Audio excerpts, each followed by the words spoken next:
It's Monday, February 1st. Welcome to Market Foolery. I'm Chris Hill. With me today, it's Jason Moser. Good to see you, my friend. Good to see you. We've got a preview of Amazon's earnings. We are going to dip into the Fool mailbag. But I'm going to start with something that happened yesterday. A quiet, snowy Sunday here in the greater metropolitan Washington, D.C. area.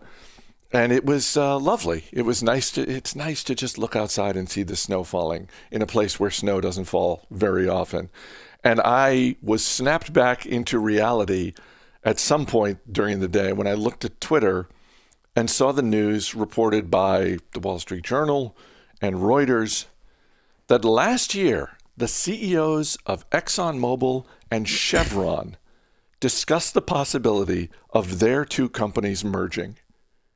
And I wasn't around in 1911 when Standard Oil was broken up, but I've studied enough of my business history to know that, well, to inform, that was my first thought. When I was like, oh, are we getting the band back together? Are they going to rename the company Standard Oil? I mean, what did you think when you first saw this news? The first thing that came to mind was Rockefeller and Standard Oil. Times certainly have changed since Standard Oil, right? I mean, the world is slowly but surely evolving its energy policy, and it's clearly going towards renewables, things like solar and wind and batteries and further away from fossil fuels. I mean, that's no secret. Now, I mean, I think the timeline is such that it's going to take a while to get there. I mean, when you think about fueling the entire planet, like it's not just cars, right? I mean, we're talking about all sorts of different things that really need to be powered. And so, to me, I could see a world where this does make sense. And part of it is because this industry is one where scale really, really counts. I mean, and furthermore, you have two businesses here that really aren't, quote unquote, lighting the world on fire either. I mean, you look at Exxon over the last 5 years, the shares are down about 40%. Chevron, I think, relatively flat over that same time period. And they have just become smaller companies. They are just not the behemoths that they used to be. And so, to me, I mean, I feel like this probably would have been a little bit more realistic had they done it or tried to do it a year ago. I'm not sure it would really pass muster in this current political environment. I think that the scrutiny would probably be a little bit too great, particularly as the Biden administration has really got fossil fuels in the crosshairs. But I could see a world where this actually made sense. You just went through the journey that my brain went through from the time I saw this news yesterday till this morning. And it's not to say that I've talked myself into it, but for some of the reasons you mentioned, it doesn't seem like a non-starter. And I think it's a little telling that, to this point anyway, neither company is commenting on these reports. Yeah. So there's no indication that these are ongoing talks, but the fact that they're both keeping their mouths shut about this makes me think they're open to the possibility of this happening in the future. And to your point, the resulting company, if these two companies were to merge today, the resulting company, $350 billion. I'm not suggesting that's a small company. I am saying, however, that's a lot smaller than it would have been a few years ago, and a lot smaller than some of the companies that are very much in the crosshairs of Uncle Sam and the regulators. Oh, yeah, absolutely. I mean, I think part of that has to do with the current environment that we're in, of course. I mean, Exxon and Chevron, I think both companies are guilty of, at least not explicitly, investing in the future of energy to the degree that other companies out there are doing. And I mean, it's interesting when you think about the future of energy and the companies that are out there really trying to push that envelope. I mean, Tesla obviously is one that comes to mind, but you look at companies like Apple and Amazon or Microsoft, for example, that are building out their own sorts of energy supply in the renewable space to help fuel their businesses. So, I mean, I think you could argue that Exxon and Chevron really have been focused on fossil fuels, right? That's where they've been placing their chips for the past several decades. And it feels like that's probably the immediate future for them. Now, let's fast forward to a world where interest rates are considerably higher. Let's fast forward to a world where energy prices start to go up and investment in that oil and natural gas space starts to make sense again. I mean, regulations can only limit that investment and that production so much, right? We still need fossil fuels to a degree. I mean, those two companies together in a world of somewhat limited supply and higher prices, I mean, again, now you start to see a little bit more of an edge there with two real behemoths, a lot of expertise in the space, and a lot of resources at their disposal. I mean, that could be very difficult to compete against. And I mean, I maybe it's something where the focus is less on the competition side of things and more just about that long-term view of we're trying to steer ourselves away from fossil fuels. But again, I go back to, yes, we're doing that, but that is a slow process. It's going to take a lot of time. I mean, we are going to rely on fossil fuels here for several years to come, and so yeah, you could see in the right environment where these two companies together could really rule the roost, and all of a sudden that $350 billion market cap is probably inching closer towards $500 billion or higher. But yeah, again, it'll be interesting to see how this plays out. Our email address is marketfoolery@fool.com. Got an email from Eric Good in Culpeper, Virginia. Hi, guys. Hope all is well. Will you please discuss McCormick's results? They look strong on my end to continue making this a long-term holding.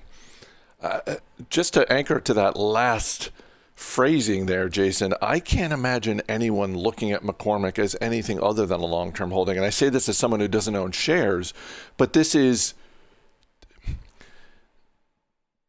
I promised myself I wasn't going to talk about GameStop today, and I'm going to break that promise. I feel like increasingly over the past 12 months, it's really come to a head the past couple of weeks. The possibility, and in some cases the probability, of newer investors having their expectations completely out of whack. And by that, I'm referring to people asking questions like, hey, I'm thinking about buying this stock. Do you think it could be a 10-bagger in the next 3 years? Yeah. It's like, I mean, what are you talking about? That you ask that question like it's normal. That's not normal. Readjust your expectations. So anyway, not that I've gotten a little far afield of Eric's question, but I think that's the right way to think, not just about McCormick, but a lot of businesses, but particularly about McCormick, because this is not a flashy business, but this is an incredibly steady business. It is. And I mean, to your point, I mean, I think there's a lot to be said for the current environment and the expectations that it's creating. And I think those are misguided expectations that will be checked and I think sort of recalibrated here over the course of the coming years. And it really just, to me, what we're going through right now is a real testament as to why we invest the way we invest here at The Fool. And so, I mean, to me, McCormick is just one of those perfect examples of not a business that it's going to double overnight. I mean, it's not one of these SaaS digital edge cloud plays where you're looking for a 10-bagger here in the next several years. I mean, it's one of those businesses where you can put your investment dollars to work. You can feel good about knowing that this is a business that's run well, that holds a very strong competitive advantage, and over time, over years, it'll be a business that continues to compound. And in regard to the quarter, I mean, yes, it was a strong quarter, I think. And McCormick has absolutely been capitalizing on this shift towards cooking more at home. And I think that's something that played out all throughout 2020 for the most part. It's going to be something that plays out to maybe a lesser extent in 2021, but management seems to believe there that trend is going to stick. I mean, a lot of people, I think, have realized that, hey, maybe this is something I can do. I mean, there are ways to feed myself without having to necessarily have it delivered or go out to dinner every night. And so when you look at the results from the quarter, sales were up 4% overall. Earnings per share of 74 cents in the fourth quarter versus 79 cents from a year ago. Clearly, they're dealing with some headwinds from COVID and the general economic environment, particularly when it comes to the flavor solution side of the business, the part of the business that focuses more on the big customers, restaurants and whatnot, because restaurant traffic has been so hindered. But growth in the consumer segment has been strong. That was up 5%. And I tell you, the one thing that we've been talking about over the past several years since they made that big RB Foods acquisition, and that was $4 billion plus deal, was if they were able to integrate that acquisition and keep things going in the right direction, when would the next acquisition happen? And we didn't really hear a whole lot for a while. But then, lo and behold, here the last couple of months of 2020, they pulled a couple of fast ones on us. I mean, we know about the Cholula acquisition. They bought Cholula, and I hats off to that. I think that's a good acquisition. It gives them another presence in that hot sauce market, and Cholula is a very popular brand. But another business that they acquired, and this probably slipped under a lot of people's radars, a company called FONA. And FONA essentially is in the business of creating and producing flavors for many of the largest food, beverage, and nutritional companies in the world. And so this was a bit more of a play for their flavor solutions business, but it gives them more capacity, more talent. It gives them more infrastructure to produce at a greater scale and continue to grow that footprint. I mean, McCormick is the market leader in this space regardless. And so these acquisitions, about $1.5 billion in acquisitions they made here over the past couple of months.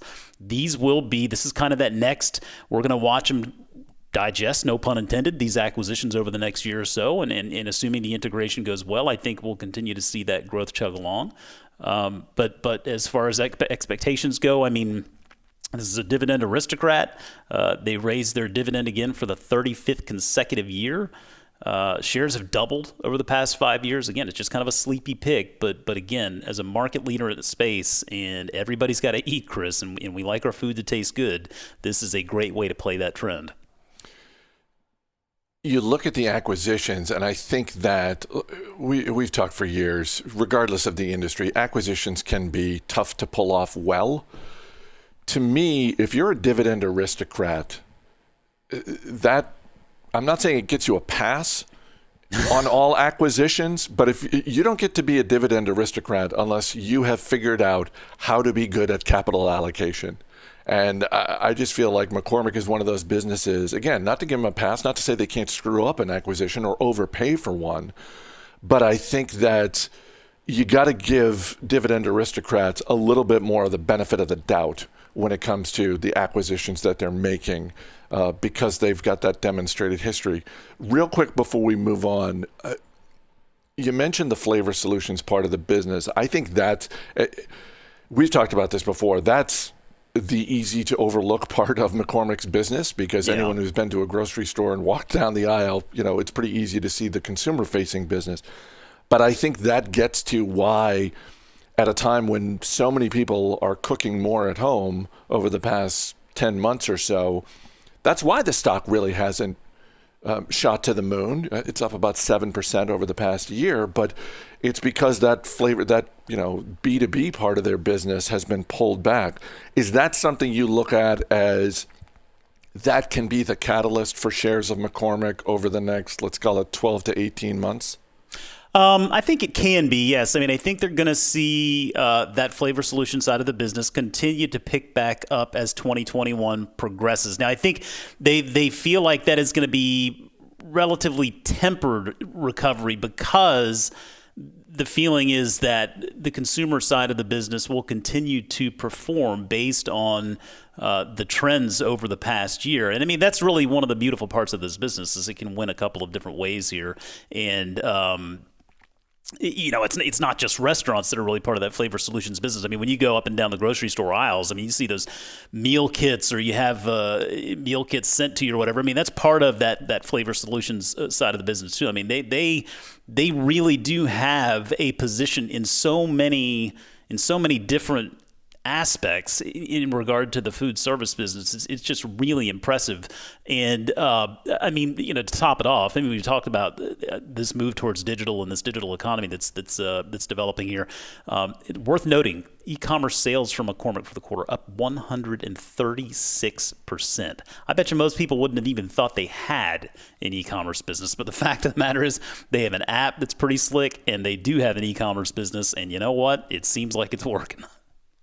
We've got more big companies reporting earnings this week, including Alphabet, PayPal, Qualcomm, and after the closing bell on Tuesday, Amazon will be out with its fourth quarter report. Amazon is guiding for revenue in the range of 112 to 121 billion. I'm pretty sure that no matter what they report, the stock is going to be down Wednesday morning, just because that's how it went last year with their fourth quarter report. And this is a stock that has appreciated to a nice degree over the past 12 months. What are you going to be looking at in their report? Yeah, I mean, it is a stock that has done very well. Obviously, very happy shareholder here. I always think it's interesting beyond the sales guidance that they set. When you look at the actual operating income guidance, the range there is always just it makes me chuckle because they're calling for a range between $1 billion and $4.5 billion. So, I mean, there are a lot of different ways they could go from the profitability side, but that's never really been the point with Amazon anyway, and I don't think that's really going to be the point this time around. And for me, my eyes immediately, just every release, my eyes scroll past all the headlines, all of the language in the release, and I go down to where the numbers are in the tables, and I look for how AWS, how the Amazon Web Services side of the business is performing, because to me, that's the story here. I mean, we know how strong Amazon's North American retail business we know how strong their international retail business is becoming. But when you look at how important Amazon Web Services is to the business itself, the overall business, it's pretty impressive. I mean, you think about fourth quarter last year, Amazon Web Services sales, revenue of $10 billion, and they recorded operating profit of $2.6 billion, so about 26% operating margin. The North American retail side of the business, $53.7 billion. Yet operating profit of just $1.9 billion. That's a 3.5% operating margin. So 26% versus 3.5%. I mean, the numbers tell you the story there. And for a company that chalked up $4 billion in operating profit for the quarter, I mean, you can then see that, I mean, Amazon Web Services is responsible for a considerable portion of that. So it's not really, I'm not sure whether the stock goes up or down based on the retail news, but I do think every quarter when we see Microsoft report, we see Alphabet report, we see Amazon report, and we see the progress all three businesses are making in their cloud services. I mean, for a long time it really was Amazon's game, but now we're seeing companies like Alphabet and Microsoft continue to pick up share, and so I wonder if a little pressure on that number for Amazon wouldn't cause them some problems, at least in the near term. I mean, it's not to say it would impair the business at all, but I mean, I think when you look at Amazon as a whole company, I mean, a $1.6 trillion market cap on about $350 billion in sales. Walmart has a $400 billion market cap on $550 billion in sales. In Walmart, I think we've established, we've talked about it a lot over the past couple of years. Walmart doing a wonderful job, strong business, great track record. It just goes to show you how important, really, I think that Amazon Web Services side of the business is for Amazon. Both Apple and Microsoft have jumped into the dividend-paying pool. Who do you think is going to be the last one standing to not pay a dividend? Do you think Alphabet pays a dividend before Amazon? Ooh, that's a tough one. I think Alphabet would pay a dividend before Amazon, and that's the only reason is I feel like Jeff Bezos would probably be able to hold out just a little bit longer and say, you know what, man, I've built this business on reinvesting every penny I've got and then some. And it's obviously a very well diversified business in regard to Alphabet. I mean, Alphabet still is really, I mean, it's an advertising play. Now they offer a bunch of different services, but they make their money via advertising. And other bets, I mean, I don't know that they really, I don't think Alphabet merits the same reinvestment that Amazon does today, at least. But I mean, I don't think I'd see either one of them paying a dividend anytime soon. But I feel like Amazon's probably the last man standing. Yeah, I'm not holding my breath, but I think Bezos. It's in the same way that Jim Sinegal at Costco is like, they're going to raise the price of the hot dog and soda over my dead body. I feel like Bezos is kind of, it's like, no. There are other ways to invest this money. Yeah, it's anathema. I just don't think he does it. Jason Moser, thanks for being here. Thank you. As always, people on the program may have interest in the stocks they talk about, and the Motley Fool may have formal recommendations for or against, so don't buy or sell stocks based solely on what you hear. That's going to do it for this edition of Market Foolery. The show is mixed by Dan Boyd. I'm Chris Hill. Thanks for listening. We'll see you tomorrow.